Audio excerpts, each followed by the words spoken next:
Alright, now going further, let's say situation तो एक ही है.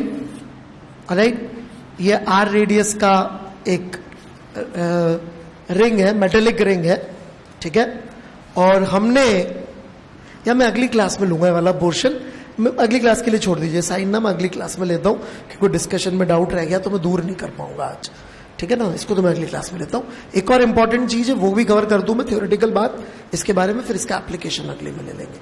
एक बहुत इंपॉर्टेंट बात जो यहां पर है, जो लोग कभी नहीं समझते और फिर इस तरह की वाहियात बातें करते हुए पाए जाते कि जी फेरेडे लॉ लगता नहीं है, फेरेडे लॉ पता नहीं क्या बोलते हैं, यहां गलत है या whatever. Right, Faraday was an experimental physicist. Right, ये लॉ लगाने के लिए you need an experimental setup, and in that experimental setup one thing is really important, and that is to have a metallic loop. If you do not have a closed metallic loop, this law is not applicable. It is not that it is wrong, it's a law of physics. It cannot be wrong. It has applicability only to the experimental setup devised by Michael Faraday, and Michael Faraday's experimental setup involved closed loops. आप इसको हवा में नहीं लगा सकते law को, कि आप इसको हवा में लगाएं और फिर बोले कि जी काम नहीं कर रहा. समझ में आई मेरी बात? हेलो, पक्का? यहां पे आप tau equal to DL by DT लगा दे, बोलो देखो काम ही नहीं कर रहा.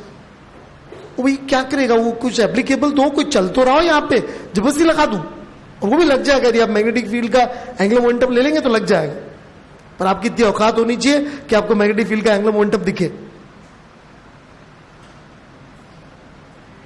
वो होगी नहीं ऑब्वियसली, तो रहने देते.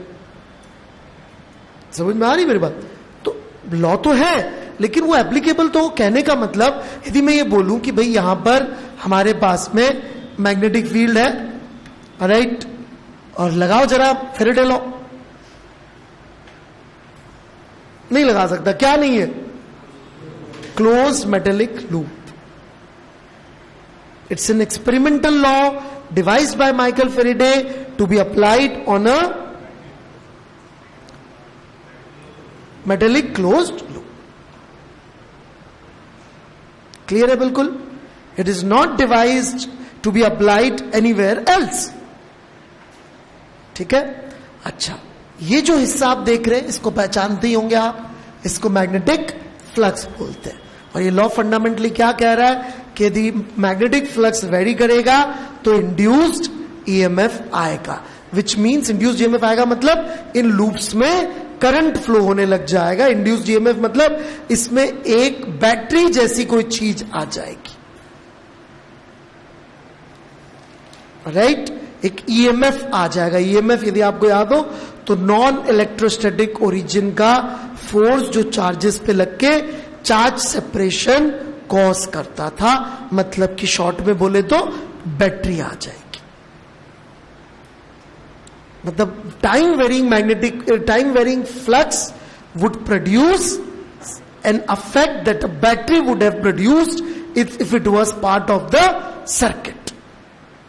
यदि एक बैटरी होती सर्किट का पार्ट, तो जैसा असर वो प्रोड्यूस करती, ये टाइम वेरिंग फ्लक्स भी वैसा असर प्रोड्यूस करेगा. This is what this law says. समझ में आ रही मेरी बात? पक्का?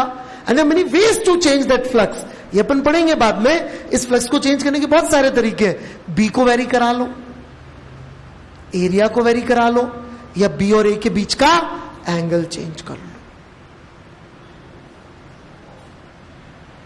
Any possible way you do that and you will find कि वो जो लूप है, राइट. आप बोलो यहां पे सर जरा ओम्स लॉ लगा दो. कैसे लगा दो भाई यहां पे ओम्स लॉ है? यहां पे किरचॉफ वोल्टेज लॉ लगा के दिखाओ. यहां से यहां तक लगाओ. केवीएल बोर्ड पे लगा सकता हूं मैं? क्यों नहीं लगा सकता? केवीएल गलत है? सर्किट ही नहीं है, कैसे लगाऊं केवीएल?